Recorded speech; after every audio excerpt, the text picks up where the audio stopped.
Well, welcome. Right, so this is a movie review where you guys choose what film you want to see, right? What you want me to see and give you my overall opinion. But until I get any sort of comments, I'm just going to just review any sort of film I come across. And today it's Cell by Stephen King. Now, Stephen King writes a lot of good wee stories, but majority of the time, especially when it comes to films, the ending is not all that hot.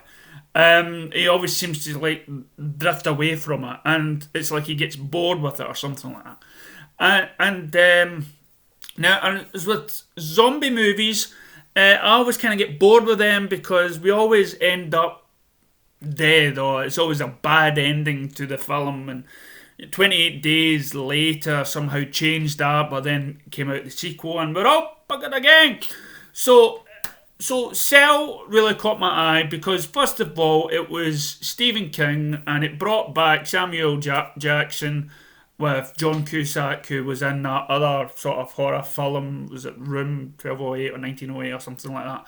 And so it brought these two people back together. And in the trailer that you'll see in the description below, it did start a wee interesting thing in my head. What is this? It's not zombies. And I thought, wow, it's like people with mobile phones and they get hacked, so maybe it's something that the government is doing. Or knowing Stephen King, then it's all to do with aliens, a gang, or something like that. And so, as we join this event, I mean, you could say that this film is it some sort of gang. I'm not going to keep getting a problem with that word. It's some sort of message about people using mobile phones and how we're all just following everybody else. Is it one of these films that's saying mobile phones are bad, we're all on it every day, and we're basically like zombies? Like you had that Simon Pegg movie,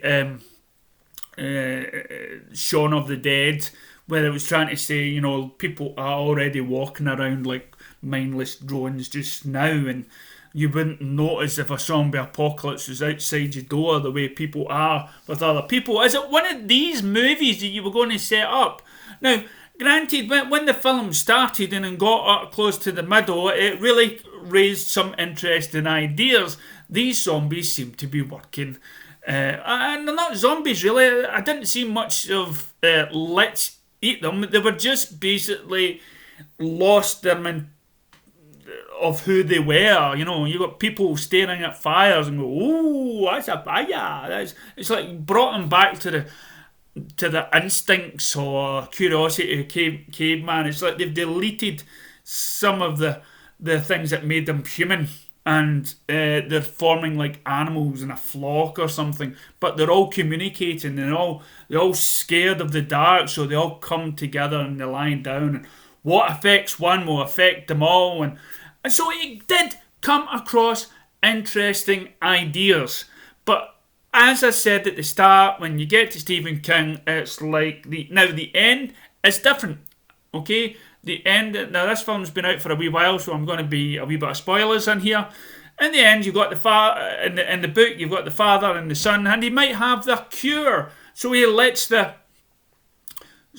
boy sort of, he thinks he's got the cure, so he puts it to the boy's ear, and lo and behold, do we know what happens next? No, the story shot kind of cuts out. And that could have been like the cure for the world. And to be honest, if it ended like that, then I would have been okay. But where did they come from? What was the idea? Was technology somehow had enough of the human beings?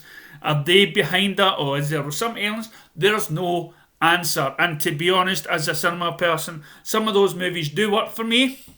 When you question it, when it's very arty and it's been done well and you don't need an explanation.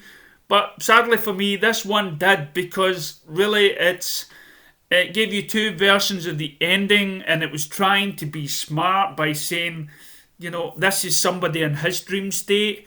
Because, for instance, in the middle of the film, what John Cusack dreams, the other people sort of dream as well. Because John Cusack plays like a creator of the arts. He does graphic novels, so everybody else somehow sort of sees what he sees. And then you get this sort of conspiracy person in front, and he's telling me, you're the chosen one, you're the one that can bring down, you're not hearing all these voices in your head, you are the one. I've got to blow myself up now because they're getting to me now. And to be honest, this is something that was wrongly paced, and I don't honestly believe that all books should be made into film just because a writer writes, because the name. Have you, Stephen King? Oh, I like Stephen King movies, but if you carry on down this path, the Stephen King's name will be tarnished. Honestly, he does a lot of good films. So see, I did another review earlier on about A Heart of Atlantis. It was alright, but it wasn't Stand By Me. There are some great films out there from his books, but there's also a lot of stuff. I mean, I loved Langoliers. So Langoliers get 2 thumbs up. And even though the special effects were bad in that, I loved the concept, I loved the idea, and it was a great wee ending. This film, sadly, didn't.